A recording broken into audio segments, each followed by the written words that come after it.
Snow drifted against the tall windows of my apartment in Freiburg, Germany, casting the room in a bluish glow as I brewed my second cup of coffee. Outside, students hurried across the cobblestone square wrapped in scarves, their laughter echoing through the air. I should have felt joy. I was living my dream, a semester abroad before returning to finish my business degree in Vancouver. But that morning, everything shifted. My phone rang, flashing a name I hadn't seen in months. Nathan Collins. My father. I hesitated, heart thudding before answering. "Hey, Dad," I said, forcing a neutral tone. His voice came through, as relaxed as ever. "Hey, Aria. Listen, just wanted to give you a heads up. I took care of that account, the one with your college savings. Had some debts to clear. Figured you wouldn't mind." I froze. "What do you mean, took care of it?" "All gone, sweetheart. Wiped clean. But don't stress about it. You're resourceful, always have been. You'll figure something out." My hand trembled as I placed the mug down slowly. That account had over $42,000, money I had earned through tutoring, part-time work, and academic scholarships. It was everything I had saved since high school. My final year depended on it. "How much is left?" I asked, keeping my voice steady. "None. But like I said, no need to panic. You're smart. You'll land on your feet." He sounded almost proud, as if he'd done me a favor. Then came the final blow. "Just don't mention this to your mom or Grandma Joan.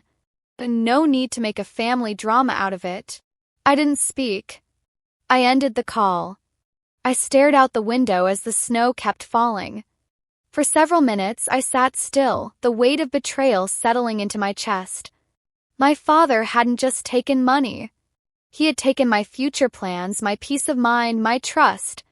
And he had done it with a smile in his voice. By noon, I had pulled out my laptop and opened my bank's online portal.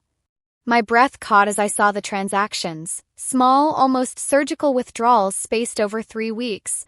Each one just low enough to avoid triggering alerts. He had planned it. He had counted on me being far away. I began making a list. First, documentation. I downloaded every statement, saved every email about scholarship deposits, every receipt from my part-time jobs. Then I made a new folder titled Legal. Second, contacts. I emailed the financial aid office at the University of British Columbia, asking for a private consultation as soon as I returned. Third, safety. I drafted an email to my bank requesting the closure of any accounts my father might still be linked to. I would no longer leave doors open. By evening, my roommate Tess found me surrounded by printed statements and a mess of highlighters. "What happened?" she asked, her voice cautious. I explained everything. Her mouth fell open. "He stole it? Can't you report him?" "He's a co-signer," I said bitterly. "He legally had access. I just never thought he'd actually use it." Tess looked at me like I was speaking another language. "But that was your money." "Exactly. My money. My years of effort. My stability." Over the next few days, I kept busy. I didn't cry. I didn't scream.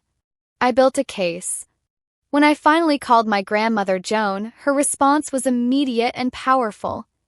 "That man has finally crossed the line," she growled. "You're coming to stay with me as soon as you land in Vancouver. We're going to fix this." It was the first time someone in my family had called him that man instead of your father. 3 days later, I got an email from my Aunt Lena, a sharp-witted attorney and Grandma's eldest daughter. "He's done this to others," she wrote. "Birthday money, savings, even small business loans. He never thinks it'll catch up to him." I realized then that this wasn't just about me. It was about a pattern. A long, poisonous pattern that no one had ever stopped, until now. In my next call with Lena, she asked, "Do you have any proof he acknowledged the money was for school?" "Yes," I replied, pulling up an old email chain. In one message, Nathan had written, "Good job, kiddo." That fund will get you across the finish line. Dad's proud, asterisk, that was just 2 months ago. Perfect, Lena said. That's our leverage. But nothing prepared me for the message that came next from him. You're blowing this out of proportion, he texted. Family is more important than money. The audacity made my stomach turn. I replied only once. Everything goes through Lena from now on. And just like that, I started taking back the power he thought he had over me. The first battle had begun, but it wouldn't be the last. By the time my flight landed in Vancouver, the winter rain was steady, washing over the taxi windshield as I stared out in silence. My suitcase sat next to me, heavier with documents than clothes. The moment I saw Grandma Joan waiting outside her house in her raincoat, arms crossed with fire in her eyes, I knew she already had a plan. You look thin, she said, hugging me tightly. But don't worry. We're going to make this right. Her house had always been my safe haven, a cozy 2-story home filled with the scent of cinnamon tea and lavender soap. That night, it became our war room. Lena arrived an hour later with a leather briefcase and an iPad already loaded with folders titled Nathan Evidence and Account Timeline. We sat around the dining table and I walked them through every detail. How I saved the money, how he made the withdrawals, how he tried to stop me from studying abroad in the first place. Joan listened, her fingers laced tightly together.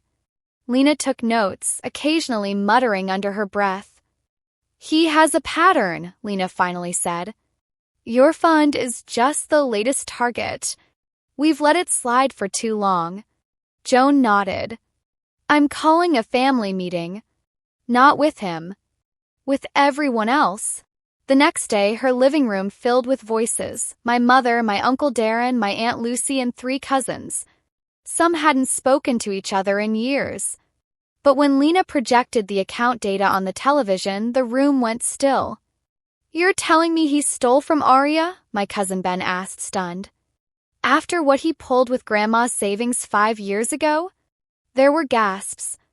Others looked away, shame creeping across their faces. My mother sat quietly, eyes on the screen.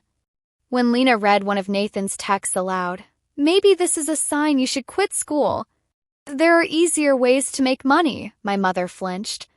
He told me she was tired, that she wanted a break from school. I believed him. No more, Grandma said firmly. We stopped making excuses. My Aunt Lucy raised her hand. He convinced my husband to invest in a real estate project that didn't exist. We lost $12,000. He promised to pay it back. Never did. Joan rose from her chair. Then we confront him with what he fears most. Not anger. Not silence. Consequences. Lena explained the next steps. A formal demand letter would be sent, outlining the full amount taken, proof that the money was for my education, and legal steps that would follow if he refused to comply.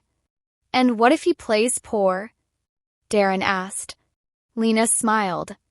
Then we expose the car he just bought, the country club fees, the fake bankruptcy plea, all of it. That night, Grandma handed me a small box. Inside was a stack of old birthday cards, mine, from when I was a child. Each one had money tucked inside once, she explained. Every time your father said he'd deposit your birthday money into your account, he never did. I kept the originals. Just in case. Just in case. As if she always knew the day would come when we'd need proof. When I went to bed, I couldn't sleep. Not because of fear, but because of clarity. For the first time, I realized this wasn't just about what I had lost. It was about what I was reclaiming, not just money, but voice, agency, self-worth. The next morning, the demand letter was sent. Certified. Tracked. That same afternoon, he called. Aria, he began softly. I hear there's some confusion. You didn't have to make this into a whole production. We're family. I kept my voice cold. You made your choices. Now we're making ours. He sighed. Do you really want lawyers involved? You know how this looks? Yes, I said. like the truth finally being documented. Then I hung up. That evening, we received the first of many messages from relatives we hadn't contacted. One said he told me he was helping Aria with tuition, that he was proud. Another wrote he borrowed from me too. Can I send you screenshots? It was like a dam breaking. Truth, once whispered in corners, now flowed in every direction. The narrative he built, of being the generous, harmless father, was crumbling. And for the first time in years, I felt like I was standing on solid ground again. 'Cause this time, the story would be told by those who had lived it. Not the one who had always controlled the script. The week after we sent the demand letter, Nathan went quiet. No calls, no texts, no late-night guilt trips. But silence from him was never peace, it was planning. Joan and Lena warned me to stay alert. He's trying to calculate his next move, Lena said. He always does when he's cornered. Sure enough, on a gray Monday morning, the first cracks in his defense began to show. My cousin Ben forwarded a screenshot from a group chat. Nathan had messaged several family members, Aria's overreacting. She's confused. I was just borrowing the money. I'm her father. I'd never hurt her. By noon, 3 more relatives messaged me privately, some apologizing, some defending him gently, unsure of the truth. I responded to none of them directly. Instead, I forwarded every message to Lena, who quietly added them to the growing legal folder. That evening, my mother stopped by Joan's house. She looked exhausted, as if the weight of years had finally settled on her shoulders. She carried a small duffel bag, not saying much until she sat at the kitchen table. I told him I'm done, she said softly. He said I was being dramatic, that this would pass. But I saw it in his eyes. He's not sorry. He's only scared. Joan poured her a cup of tea. You did the right thing. Lena placed a thin file on the table and slid it toward my mother. This is everything we need to start divorce proceedings. He has committed financial infidelity for years. This is the cleanest path forward. My mother nodded slowly. I always thought I could fix him if I stayed. But now I see I was just another thing he thought he owned. That night felt heavy and strange. Watching my mother finally break free after so many years stirred something inside me, a mixture of grief and rage and relief. She was starting over. And so was I. But Nathan was not going to give up his illusion of control quietly. The next day, he showed up unannounced at Joan's house. I watched from the upstairs hallway as he stood at the front door, wearing a suit that looked deliberately rumpled, as if to appear pitiful. Joan didn't even open the screen. How could you do this to me? He asked loudly. I'm your son. You're turning Aria against me. No, she said firmly. You did that yourself the day you chose to steal from her. I didn't steal. I borrowed. You didn't ask, Joan snapped. And you lied. To all of us. I was trying to help her. She didn't need your help. She needed you to leave her savings alone. He tried to argue further, but Joan raised her hand. If you don't leave this porch right now, I will call the police. And I won't be bluffing. He left. Not in anger, but in something far more dangerous, smirking silence. An hour later, he posted an old photo of us on social media. I was 16 in the picture, holding an academic award. Caption read, always supported my girl. Couldn't be prouder. Fathers should lift their daughters, not tear them down. Comments flooded in. Such a good dad. You're both lucky to have each other. I stared at the post, numb. This was his new strategy, rewriting history in real time. Painting himself as the victim. The doting father misunderstood. I didn't respond publicly. But Lena drafted a cease and desist letter immediately. He's building a narrative, she warned. We're going to build a better one with truth.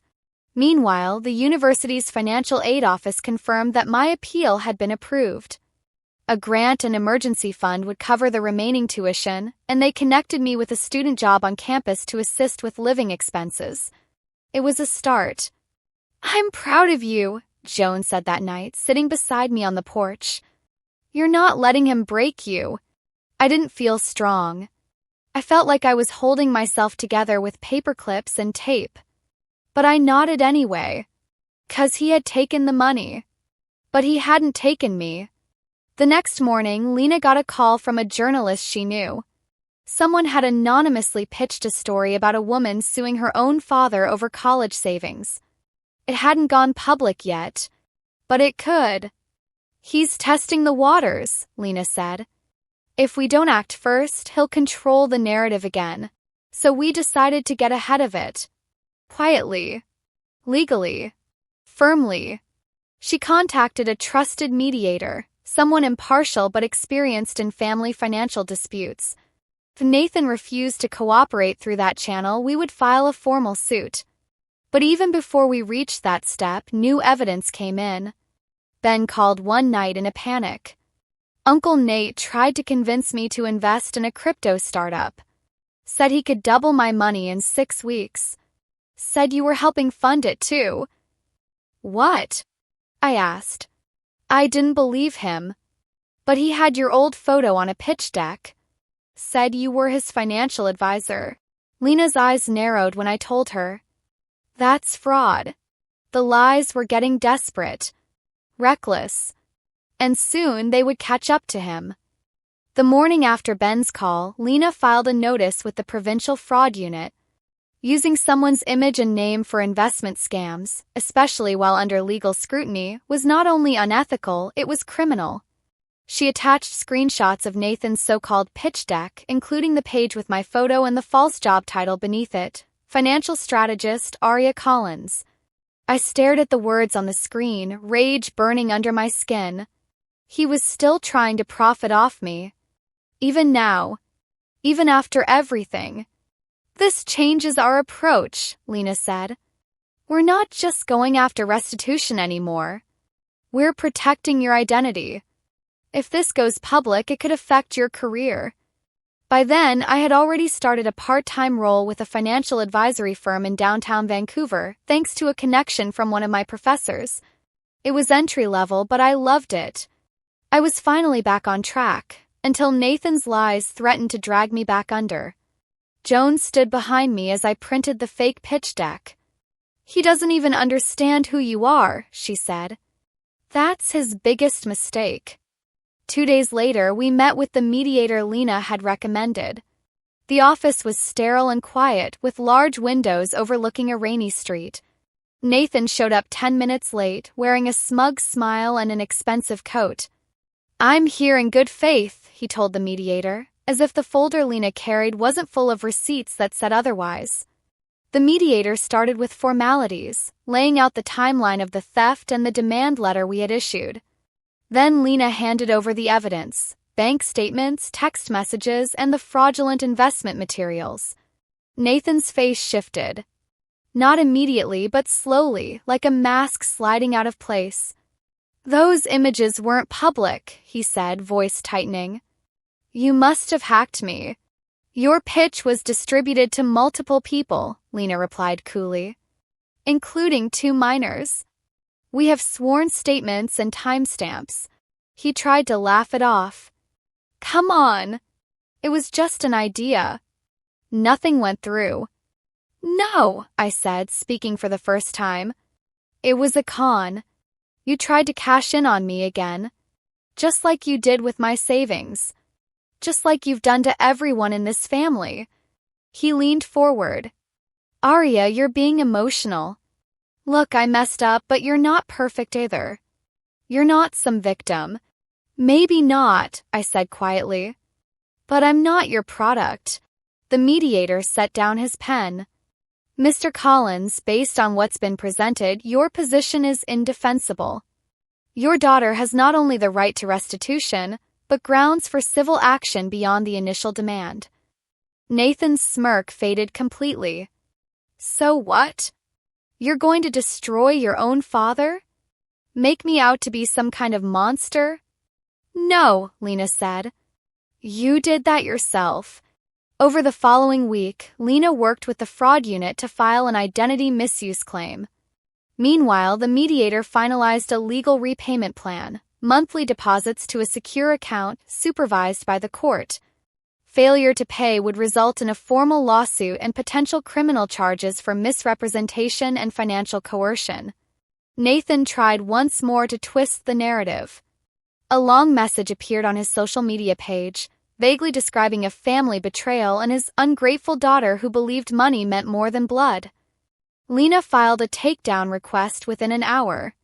We were done letting him write the story. At home, Joan replaced her family portrait on the hallway wall. The one that had once shown Nathan, arm around my mother, standing proudly behind a younger version of me. In its place was a candid photo of the two of us, me holding my diploma, Joan kissing my forehead, both of us laughing in the late spring sun. That's the legacy I want to see, she said. Each week, a payment arrived on schedule. Not out of love. Not out of remorse. But because he had no other choice. Meanwhile, I kept building my new life. My supervisor at the firm noticed my discipline, my precision. You're calm under pressure, he said once. Like someone who's already fought the hard battles. He had no idea. But part of me was grateful he didn't. 'Cause I had no interest in being seen as the girl who was stolen from. I wanted to be seen as the woman who built something better in the aftermath. The story was shifting. The damage was real, but so was the rebuilding. And I was just getting started. Spring returned to Vancouver with hesitant sunshine and blossoming cherry trees that framed the campus walkways in soft pink. My final term was winding down, and despite everything, I was on track to graduate. The scholarship supplements, the part-time job, and Joan's quiet but determined support had formed a bridge where my father's betrayal had left a canyon. I barely slept the week of finals. Not because of stress, though there was plenty of that, but because I could feel something approaching. Something unresolved. The quiet before a storm I didn't want to admit might still come. And it did. The night before my graduation ceremony, I received a text from an unknown number. There was no name, just the message. Asterisk, I'll be there tomorrow. Front row. Couldn't miss my girl's big day, asterisk. I showed Joan immediately. Her face darkened. He wouldn't. He would, I said. And he will. Joan picked up her phone and made 2 calls. One to Lena. The second to campus security. The next morning, I woke early, put on the blue robe, and stared at myself in the mirror. The reflection looking back wasn't the girl who had landed in Germany full of hope months ago. This was someone leaner, more guarded, but sharper. Stronger. The ceremony was held on the main lawn, white chairs stretched across the grass under a crisp sky. Families gathered with flowers and cameras, laughter ringing out as students waved from the stage. I saw him before he saw me. Nathan stood near the back, wearing a pressed shirt and sunglasses as if trying to blend in. He held a bouquet, tacky, plastic-wrapped supermarket roses, and a camera slung around his neck. I turned away quickly. Lena met me near the edge of the crowd. Security knows who he is. They'll intervene if he tries anything. Joan arrived minutes later and took my hand. If he opens his mouth, I'll close it, she muttered. One way or another. But he didn't make a scene. He clapped loudly when my name was called. That's my girl, he shouted, loud enough for heads to turn. Gets her smarts from her old man. I didn't acknowledge him. I walked across that stage with my head held high, diploma in hand, tears burning behind my eyes. Not for him. Not anymore. After the ceremony, we gathered in a small private garden nearby. Close friends, family, professors, a few mentors. Joan had organized everything. Light snacks, flowers, even a small cake that read, "Your story starts here." Lena handed me a gift box wrapped in navy ribbon. Inside was a slim rose gold pen with my name engraved along the side. You write the rest of it now, she said. My mother was there too. quiet and thoughtful, still tender from the legal separation now moving into divorce. She hugged me tightly and whispered, "You didn't just earn this. You fought for it." I smiled, but part of me couldn't fully relax. 'Cause Nathan hadn't left yet. As we packed up, a staff member approached Joan discreetly. "He's still lingering near the parking lot," she said. "Watching from the hill." Joan looked at me. "I don't care," I said truthfully. "He can watch. That's all he ever does, watch what other people build. He just can't stand that it's not his." We left him there, standing alone by the road as the guests filtered out and the sun dipped lower behind the trees. Later that night, a package appeared at Joan's doorstep. It was the bouquet from earlier, slightly wilted now, shoved into a gift bag with a folded letter. Joan didn't even open it. She tossed the whole thing into the bin. "I'm done letting trash cross this threshold," she said simply. I didn't argue. Instead, I went upstairs and pinned my diploma next to the whiteboard I used for job applications and planning. Above it, I wrote 3 words in permanent marker, *mine. Not his asterisk.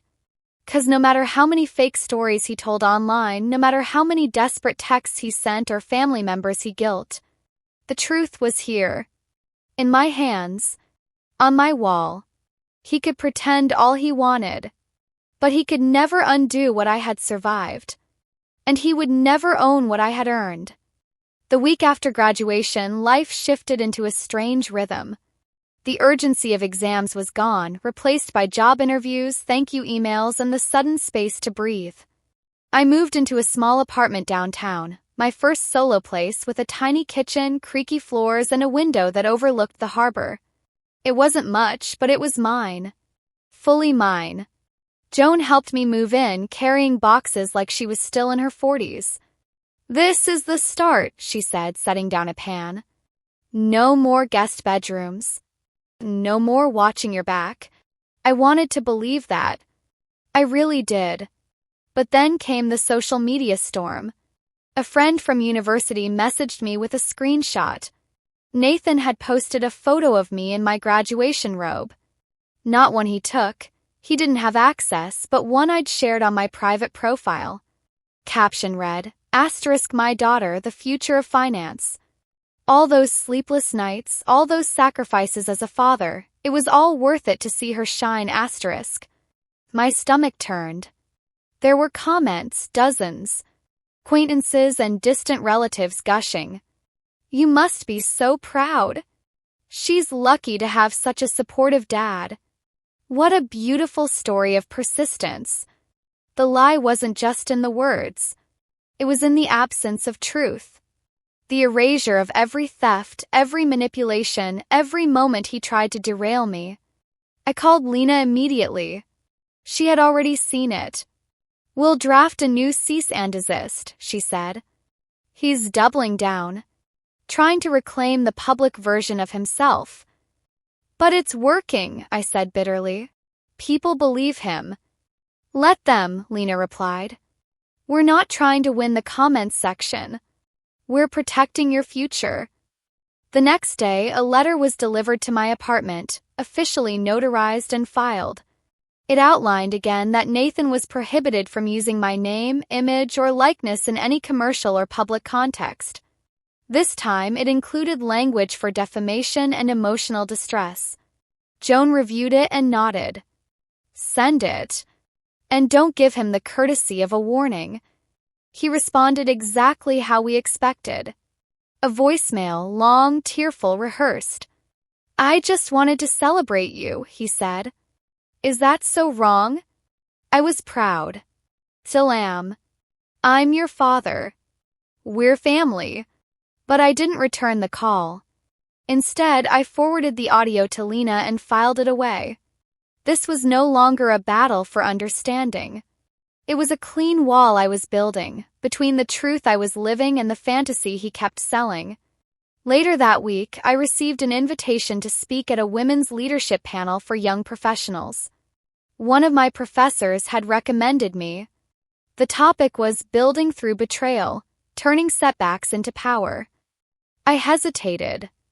The thought of talking about what happened in public to strangers, it made me feel exposed.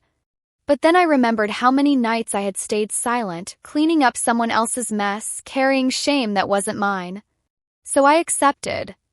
The panel was held in a small auditorium. My hands trembled slightly as I took the mic, but once I started, the words came naturally. I didn't name names. I didn't dive into legal specifics.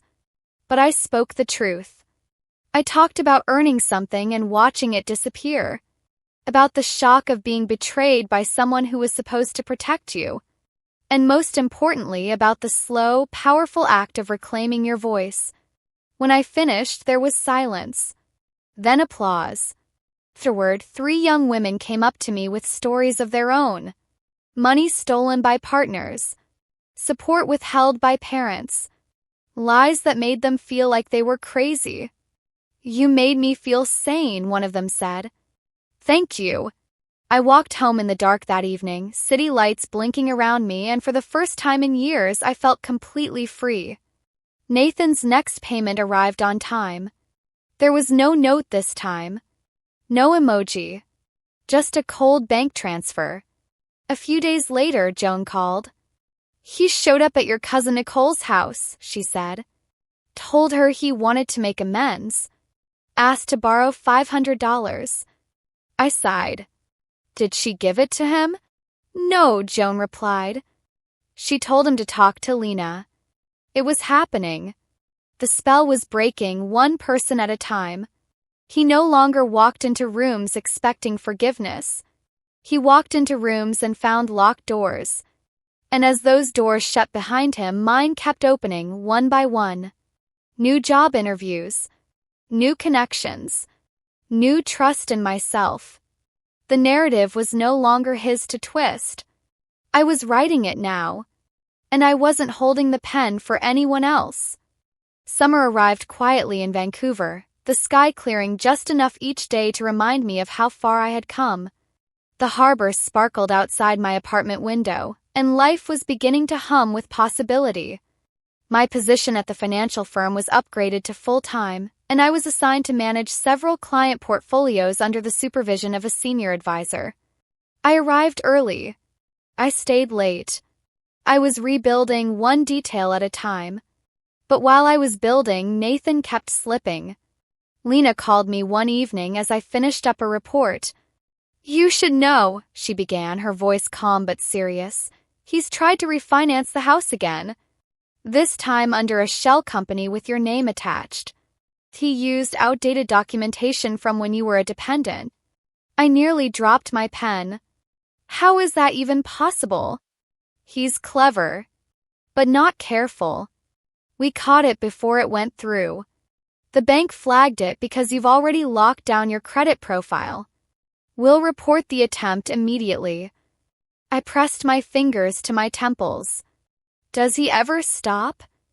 "No," Lena replied. "But he gets slower. And we get faster." I knew the truth of that. The longer this went on, the more desperate his tactics became. He was running out of room. Out of allies. Out of access. A few days later, I received a message from my cousin Nicole, the same one he had tried to manipulate last month. "Your dad said he wants to reconcile," she wrote. "He said he's changed. That he wants to throw a family dinner." I didn't reply. 2 hours later, Joan called. "He's invited everyone. He's saying it's to make peace, to heal the family." Her voice dripped with skepticism. "I assume you're not going?" "I'm not walking into a trap with a centerpiece," I said. "He wants to rewrite everything over a roast chicken." Joan chuckled. "That's exactly what I told Nicole. But the dinner happened anyway. Some relatives went. Others declined. I stayed home and baked lemon bread in silence, watching the oven timer tick down as if it were some form of meditation. The next morning, Nicole texted again. He tried to give a speech. Said you'd forgiven him. That you were planning to work together on a father-daughter podcast *. I laughed out loud. I couldn't help it. It was so absurd, so desperate that it almost didn't sting anymore. Instead of replying, I forwarded the message to Lena. "I'll draft another letter," she said. "He's trying to use you for credibility again. This time we'll add language about digital misrepresentation and identity-based fabrication."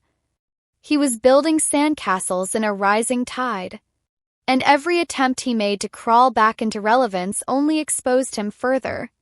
Meanwhile, my career was blossoming. I was invited to join a mentorship program for young women in finance. I led a workshop on financial boundaries and safeguarding personal assets, speaking not from textbooks but lived experience. One of the attendees, a quiet girl named Priya, approached me afterward.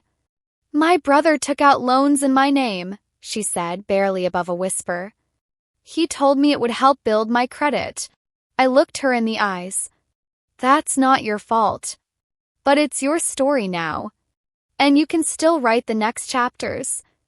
In the quiet afterward, I thought of all the small echoes that trauma leaves behind.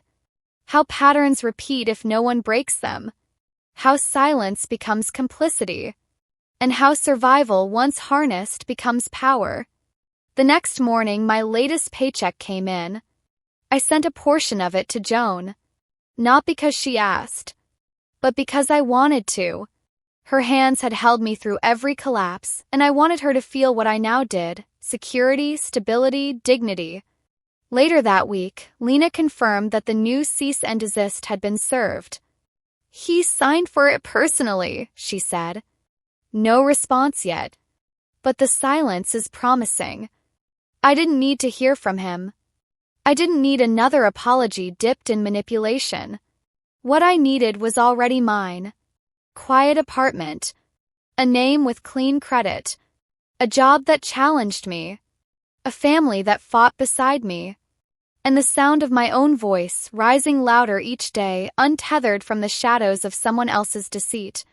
I wasn't surviving anymore. I was living. And he would just have to watch from the outside. It was mid-September when the letter came. Not digital, not emailed, but handwritten on thick cream paper in Nathan's narrow, slanted handwriting. It had no return address and smelled faintly of cologne I hadn't smelled in years. For a moment, I considered tossing it in the bin unopened, the way Joan had done with his flowers. But something about the finality of it, its heavy envelope, the effort he had taken to physically write, made me pause. I opened it. Inside was a 5-page letter. The first 3 were what I expected: justifications disguised as apologies, backhanded compliments, rewrites of past events meant to soften their edges. He referred to the theft as a misstep during a difficult period, and called the investment scam an entrepreneurial misunderstanding.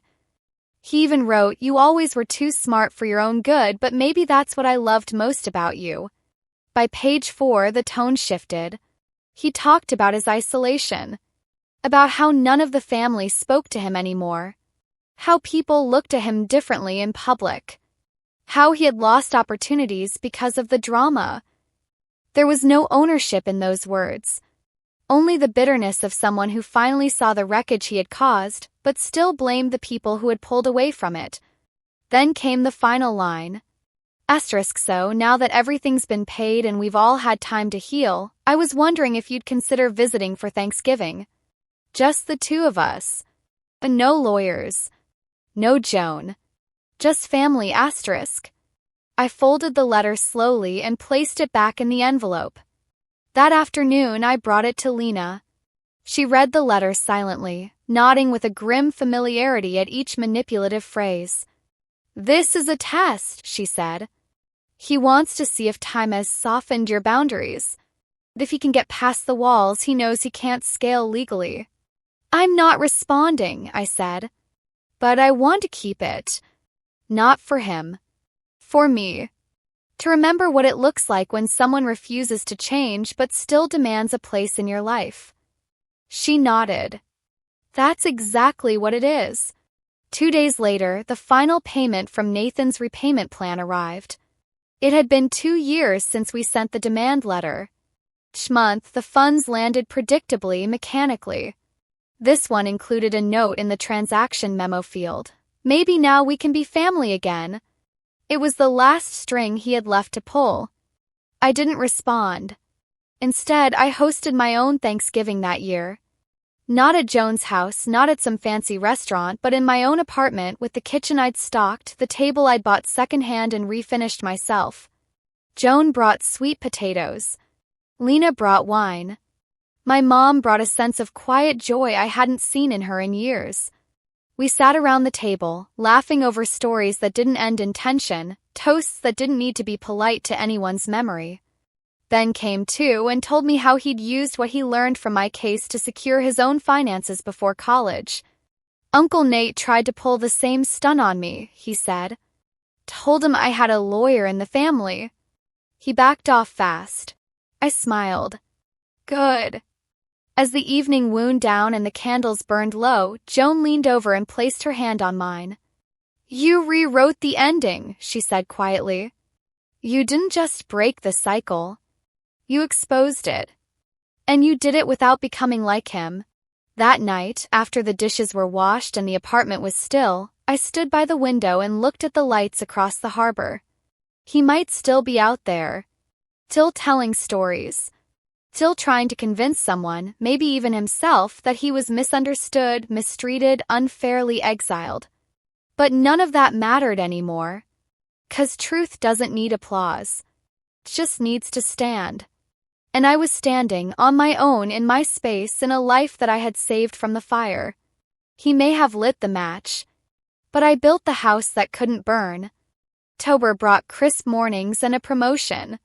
My supervisor at the firm called me into his office one Thursday afternoon with a look that was half formal, half proud. You've been offered a client portfolio lead, he said. It's early, but you've proven you're more than ready. I nodded, silently stunned. Just 2 years ago, I had been sitting at a desk in Germany, holding a phone to my ear while my father calmly told me my future was gone. Now, I was being handed responsibility most people twice my age hadn't yet touched. After I signed the paperwork and stepped out of his office, I took a moment in the hallway. I leaned against the cool glass wall and let the moment wash over me, not because I needed validation, but because I wanted to mark it. Quiet promise to myself. I made it. He didn't break me. That weekend, I updated my professional website, revised my resume, and, after a long pause, searched for myself online. I hadn't done that in over a year. The last time I had, Nathan's social media posts still floated near the top. Pictures, quotes, invented memories that made him look like a proud, supportive father. For months, I avoided the internet. Avoided letting his fantasy version of our story interfere with the reality I was living. But now the search results looked different. Articles about my panel discussion came first. Mentions of my name in professional newsletters. Even a quote from me in a finance blog about women leading with clarity after crisis. His stories were being buried by mine, organically, truthfully. And then came the email. It was from a journalist I didn't know. She was writing a piece about digital fraud and family-based financial manipulation. She had come across my name through a professional forum and wanted to know if I would speak on background, off the record, about my experience. I read the message 3 times. It wasn't exposure I feared anymore. It was misrepresentation. Having my name reduced to the headline of something painful when I had worked so hard to build something beyond it. But this was different. I agreed with conditions. Lena reviewed everything. I gave only the parts one was willing to share. And when the piece published a month later, my quote was simple. People think betrayal always shatters you. But sometimes it clarifies everything. The people who hurt you can't undo you, unless you hand them the pen. That quote was pulled, tweeted, and eventually framed by Joan on the wall near her kitchen. She replaced an old family photo with it without telling anyone. I only noticed when I visited one evening and saw it above the sink, glinting in the fading light. I like this better, she said when she caught me looking. Cleaner. Sharper. True. The firm, I began mentoring younger women joining the field. I never told them my full story, but I always left space for them to share theirs. One of them, a quiet intern named Lila, once confessed during a coffee break, "My dad tried to make me sign over my account to help with family business. I almost did it. But something felt wrong." I told her gently, "That moment you paused? That's power. Don't underestimate it." As the months passed, Nathan's name came up less and less. My mother finalized her divorce. Lena helped several other family members secure their financial records. Ben started a financial literacy blog aimed at teenagers, and in his first post he wrote, "Asterisk what I know now, I wish I learned from someone I could trust. So let me be that person for someone else, asterisk." The ripple effect was real. And the silence from Nathan was real too. No more calls. No more letters. No more staged online dedications. I didn't know where he was, and I didn't need to. That chapter was over. But I still kept the documents. Printouts. The notes. Not out of fear, but as record. A living archive of what survival really looks like. Not one dramatic moment of confrontation, but thousands of small decisions made in private. To walk away. To not respond. To rise. I wasn't the girl with a stolen college fund anymore. I was a woman with a name reclaimed. And that name meant something. Not because he gave it to me, but because I rebuilt it from the ashes up with no one's permission but my own. Winter returned to Vancouver with gentler winds than I remembered. The holidays came quietly, just the way I liked them now. No loud dinners. No forced conversations. Just the warmth of chosen people, a tree by my window, and soft jazz playing through the speakers of my apartment. I had started creating my own traditions, small things that made me feel grounded. Baking with Joan on Sunday mornings, handwritten goal lists on New Year's Eve, silent walks along the seawall just after sunset. One evening in early December, I stood in my kitchen sipping tea when a message came through on LinkedIn. It was from a young woman I didn't know. Her name was Sophie. The message read, "Aria. I just wanted to say thank you. I read the article where you shared part of your story. Gave me the courage to confront my own father about something similar. I opened my first solo account last week. May seem small, but to me it was huge asterisk." I stared at the screen, my chest tightening, not with fear or sadness, but with a kind of quiet pride I hadn't yet allowed myself to feel. I replied simply, "Asterisk, it's not small. It's the beginning of something bigger. I'm proud of you, asterisk." Later that night, I pulled out the journal I had kept throughout the legal process. I hadn't touched it in months. I flipped through the pages, notes scribbled in exhaustion, screenshots taped to paper, quotes I'd written to remind myself to stay focused when everything felt impossible. The very end, I added one final sentence. "Asterisk, closure isn't silence. It's knowing the story didn't end the way they wanted it to, asterisk." That weekend, I flew Joan to Victoria for her birthday, a trip she had always dreamed of but never taken. We stayed in a cozy bed and breakfast overlooking the harbor. On the second night, as we watched the fairy lights blink across the bay, she turned to me and said, "You know what I never told you? The day your father drained your account, I had a dream. I saw you standing on a stage, holding something bright. I couldn't tell what it was. I thought it was a trophy or a light. But now I think it was your future. Still intact. Still yours." I smiled. "I think you're right." Back home, the final piece of the puzzle arrived, figuratively and literally. Ben had taken it upon himself to design a small plaque, which he mailed to me with no note. It read, "The account I trusted, reclaimed, rewritten, resolved asterisk asterisk." I mounted it next to my diploma, not because I needed to remember what had been taken, but because I wanted to honor what I had rebuilt. Nathan remained silent. No holiday card. No last-minute plea. Just the distant echo of a man who had once controlled everything, and now controlled nothing. And it was better that way. 'Cause life had moved on. I had moved on.